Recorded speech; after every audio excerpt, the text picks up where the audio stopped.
when I first met you there, but I just keep it on my secret place. Well, I am not the only one who adore you anyway, but someday you will know that I am here. I'm just waiting for a moment to tell you I'm waiting, and I'll make you all mine. Well, I'm waiting, waiting, waiting. I don't care what people say about who you are and what you do, and all I see that perfect lies in you. I believe that the time will come and we will be together. Oh, I am so in love with you, and I'm falling for you, and I'm just waiting for a moment to tell you I'm waiting, and I'll make you all mine. Well, I'm waiting, waiting, waiting. Ooh, doo doo doo doo doo doo.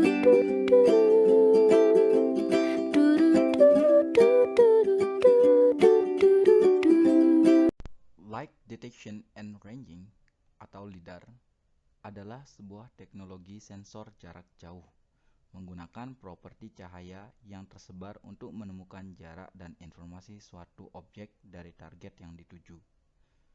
Metode untuk menentukan jarak suatu objek adalah dengan menggunakan pulsa laser, seperti teknologi radar yang menggunakan gelombang radio.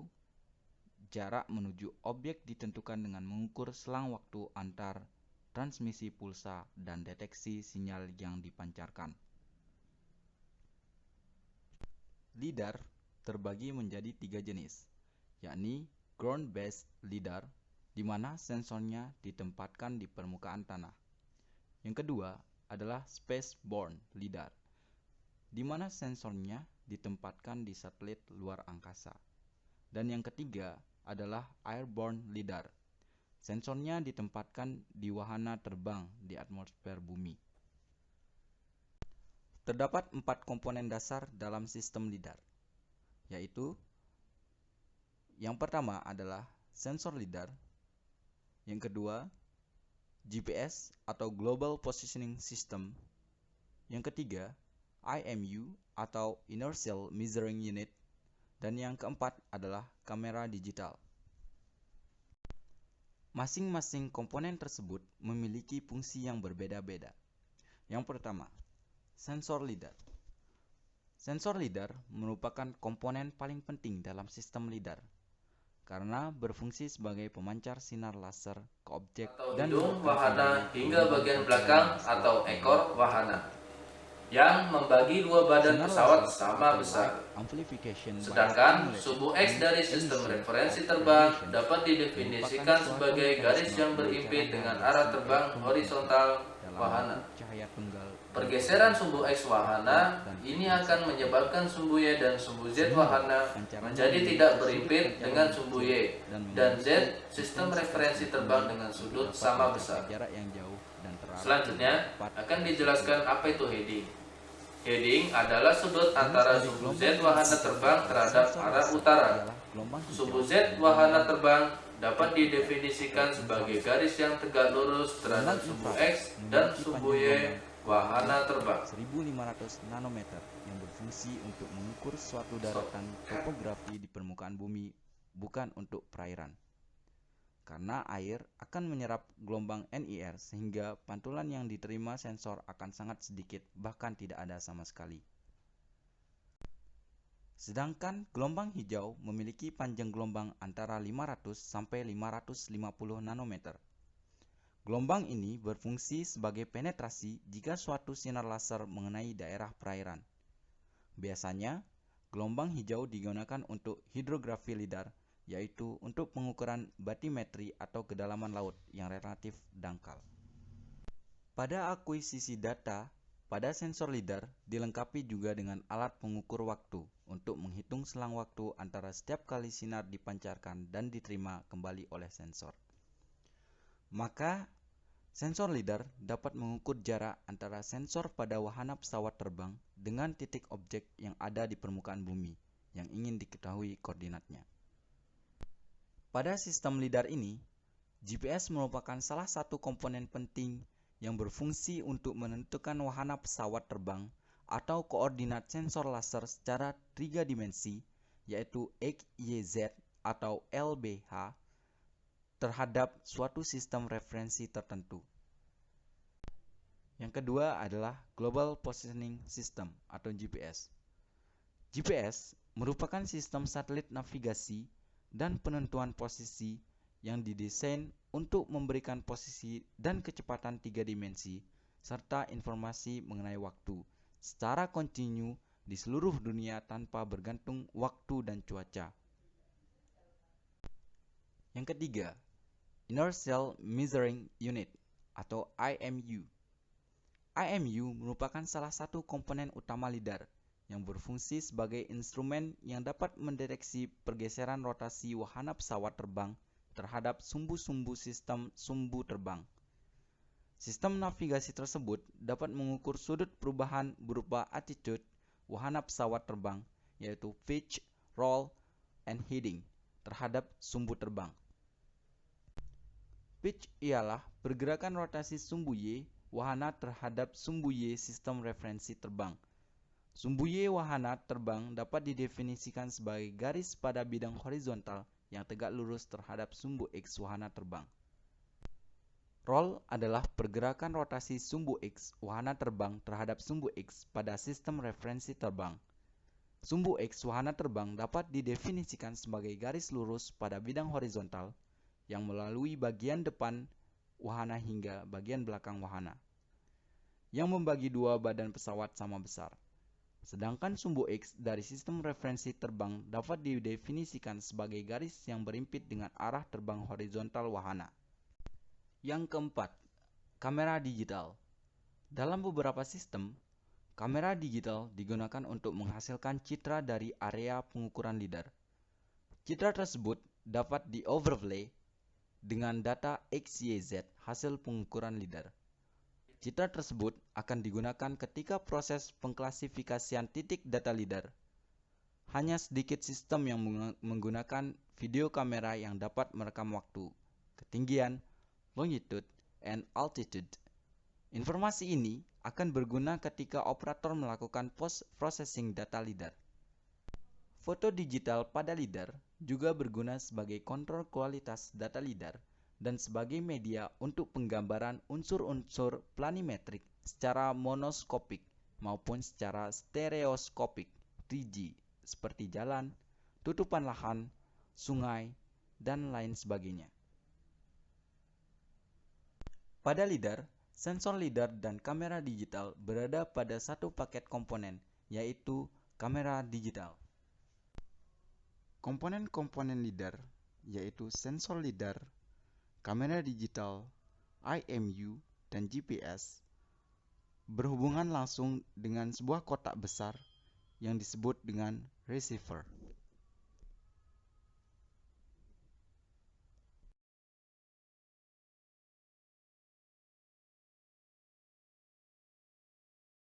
Ada juga sebuah komponen yang tidak kalah penting, yaitu komponen pembangkit listrik yang biasa disebut dengan generator.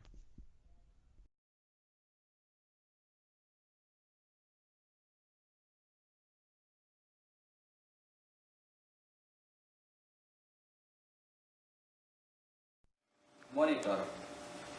Monitor adalah alat yang digunakan untuk meneruskan data yang diterima oleh receiver menuju ke komputer, di mana nanti data-data tersebut akan terbaca bagaimanakah ketinggian, bagaimanakah lekuk-lekuk yang berada pada topografi, bagaimana kedalaman, ketinggian, dan semua hal yang Cara menggambarkan kerja leader. daerah topografi yang akan Light dicatat detection and ranging. dan disimpan Sudah pada kita komputer. ketahui yang cara kerjanya merupakan sensor jarak jauh menggunakan laser cahaya kontinu yang dipancarkan secara menyebar dari sebuah transmitter atau pemancar untuk menemukan jarak suatu objek. Pada saat sensor laser pada sistem LIDAR yang memancarkan pulsa laser dengan frekuensi tertentu, kemudian akan menerima kembali pantulannya pada selang waktu tertentu. Ketika sensor tersebut memancarkan pulsa laser, jarak antara sensor transmitter di dalam pesawat dan suatu objek di permukaan tanah berupa titik, gedung, atau pohon dapat segera ditentukan dengan akurat. Jarak antara transmitter dan target tersebut ditentukan berdasar time of travel atau TOT, yaitu waktu tempuh sinar laser hingga kembali ke sensor. Pada kesempatan kali ini, akan dibahas tentang Airborne LIDAR yang menggunakan pesawat terbang sebagai wahana pengumpulan data dari udara. Sistem LIDAR diintegrasikan dengan 3 komponen utama, yaitu sensor, IMU, dan GPS. Pada jalur terbang, sensor laser melakukan penyemaian atau scanning. Sensor tersebut akan memancarkan sinar laser kepada target, kemudian akan dipantulkan kembali ke sensor. Saat scanning, digital kamera akan melakukan pemotretan dengan overlap ke depan searah jalur terbang sebesar 60% dan ke samping sebesar 30%. Tidak boleh terjadi gap antar foto maupun antar jalur terbang. Kemudian, GPS akan merekam posisi terbang pada interval waktu tertentu, sedangkan orientasinya menggunakan IMU. Jarak tersebut dapat dihitung dengan menggunakan rumus D sama dengan buka kurung V kali T tutup kurung per 2, di mana D adalah jarak antar laser dan objek di permukaan tanah. T adalah jumlah waktu yang dibutuhkan sinar laser dari awal dipancarkan sampai kembali ke sensor, dan V adalah kecepatan cahaya. LIDAR dapat menghasilkan kerapatan titik atau point cloud 1-9 titik per meter persegi. Hal ini bergantung dari berbagai faktor, di antaranya adalah 1. Metode akuisisi atau tinggi terbang, jenis konfigurasi sensor dan jenis permukaan. Yang kedua adalah sudut pandang sensor ke permukaan bumi atau field of view. LIDAR juga dapat menyajikan keakurasian yang sangat bervariasi. Akurasi vertikal dalam range 15-24 cm dan horizontal 30-64 cm. Untuk mendapat keakurasian tersebut, sensor LIDAR diintegrasikan dengan GPS atau Global Positioning System dan IMU Inertial Measuring Unit menggunakan berbagai metode tertentu untuk mendapatkan hasil data LIDAR dengan ketelitian semaksimal mungkin.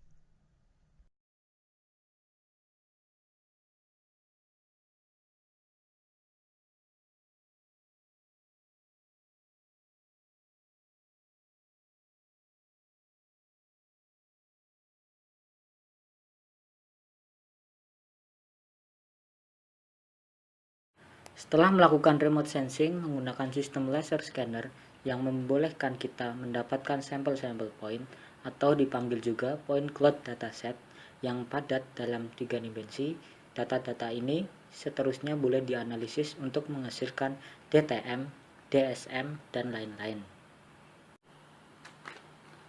Salah satu software pengolahnya adalah ArcGIS 10.1. Kelebihan dalam ArcGIS 10.1 ialah Anda boleh direct baca data LIDAR ini tanpa perlu proses conversion atau import atau export. Syaratnya adalah Anda perlu mempunyai ekstensi 3 dimensi analis untuk analisis data LIDAR tersebut. Kebanyakan data LIDAR yang dibekalkan sekarang adalah dalam format binary file yang biasa disebut file class, yaitu satu format industri standar yang dicipta oleh American Society for Photogrammetry and Remote Sensing. Untuk menggunakan data LAS dalam ArcGIS ini ada banyak cara, yaitu membina LAS dataset dari LAS file, membina terrain dataset, atau membina mosaic dataset. Setelah Anda bina dataset melalui salah satu cara itu, barulah Anda boleh analyze LAS file ini. Untuk bina LAS dataset ini, gunakan Art Catalog atau katalog window dalam ArcMap. Pertama, right-klik folder yang dikehendaki dan pilih New LAS Dataset. Kedua, namakan LAS dataset Anda. Ketiga, right-klik LAS dataset yang baru buat itu dan pilih Properties. 4. Klik tab LAS Files. Kelima, klik button Add Files. Keenam, pilih file LAS Anda. Dan ketujuh, klik OK. Bila Anda memasukkan LAS dataset itu dalam ArcMap, secara default extend, setiap file LAS itu akan dipapar sebagai polygon outline merah. Seterusnya, masukkan toolbar LAS dataset dalam ArcMap. Melalui toolbar itu, Anda boleh view LAS dataset itu sebagai point elevation maupun sebagai surface. Seterusnya, Anda boleh bina cross-section 2-dimension view dan juga 3-dimension view dari data tadi. Buat cross-section 2-dimension view mudah saja. Klik pada button LAS Dataset Profile View dan define area yang Anda hendaki.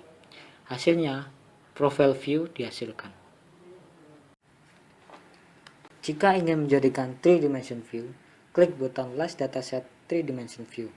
Tapi, kalau komputer Anda tak cukup kuat prosesornya, pastikan Anda view dulu LAS dataset Anda itu sebagai point elevation sebelum create 3-dimension view. Kalau data Anda dalam mode surface view, hasilnya komputer Anda akan hang. Banyak lagi analisis boleh dibuat satu kali data LIDAR ini, digabung dengan data-data GIS yang lain. Antaranya boleh dibuat floodplain mapping, landscape ecology, volume calculation, estimate kepadatan, dan tinggi pokok, dan macam-macam lagi.